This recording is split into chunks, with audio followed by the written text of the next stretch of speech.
भाऊ नमस्कार. आमच्या चॅनलमध्ये आपलं खूप खूप स्वागत आहे आणि वाढदिवसाला आपल्याला खूप खूप शुभेच्छा. धन्यवाद. भाऊ, या वाढदिवसाला काय प्रण आपण देणार आहात?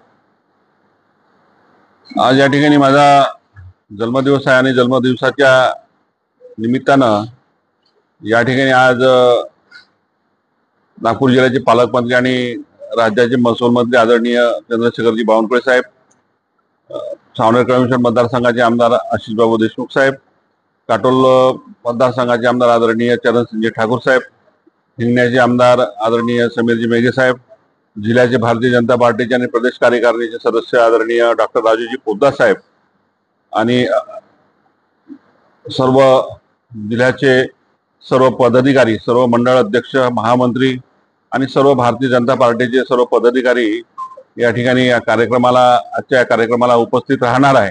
आणि या कार्यक्रमाच्या निमित्तानं आज या ठिकाणी भारतीय जनता पार्टीचा मेळावा सुद्धा आयोजित केला आहे. आणि या भारतीय जनता पार्टीच्या मेळाव्याच्या माध्यमातून येणाऱ्या स्थानिक स्वराज्य संस्थेच्या निवडणुका आहे, नगर परिषद असो की नगरपंचायत असो की जिल्हा परिषद असो किंवा पंचायत समिती असो, या सर्व निवडणुकाचा दृष्टिकोन ठेवून सर्व पदाधिकारी कार्यकर्त्यांना एकत्रित येऊन या ठिकाणी एक भविष्यामध्ये आपल्याला निवडणुका त्या ठिकाणी लढायच्या आहे. त्या माध्यमातून सर्वांनी एकत्रित येऊन आज या ठिकाणी निर्धार करायचा आहे की पूर्ण स्थानिक स्वराज्य संस्थेवर जिल्ह्यामध्ये भारतीय जनता पार्टीचा झेंडा प्रत्येक स्थानिक स्वराज्य संस्थेवर त्या ठिकाणी फडकवायचा आहे.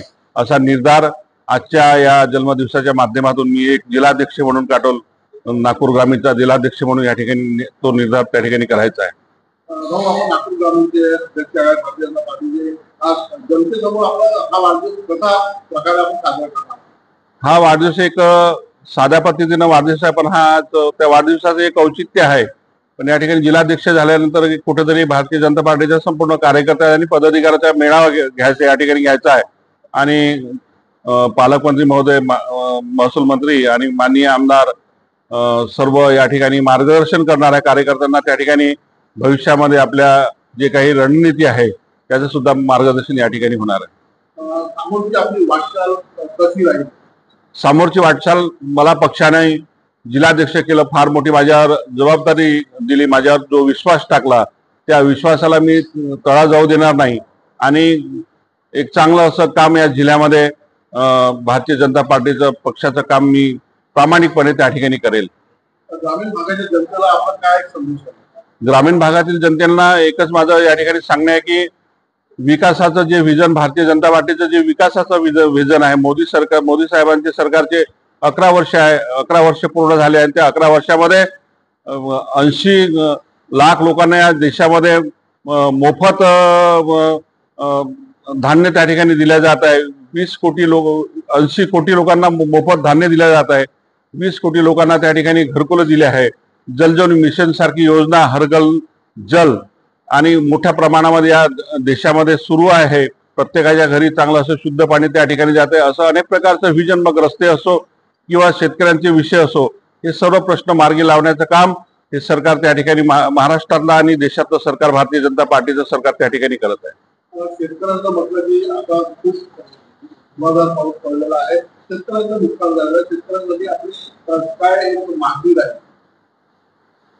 जी आता 3-4 दिवस पाऊस आला नाही, अतिवृष्टी झाली, काही प्रमाणामध्ये लावण त्या ठिकाणी पराठीचं असो, मग तूर असो किंवा अन्य सोयाबीन पीक असो किंवा धानाचं असो, थोड्या फार मोठ्या प्रमाणामध्ये जे नुकसान झालेलं आहे त्याचे पंचनामे करण्याचे सुद्धा आदेश शासनाने त्या ठिकाणी दिले आहे. जर खरोखरच त्या ठिकाणी नुकसान झालं, पण निश्चितच त्या ठिकाणी काहीतरी त्याच्यावर मार्ग काढण्यात येईल.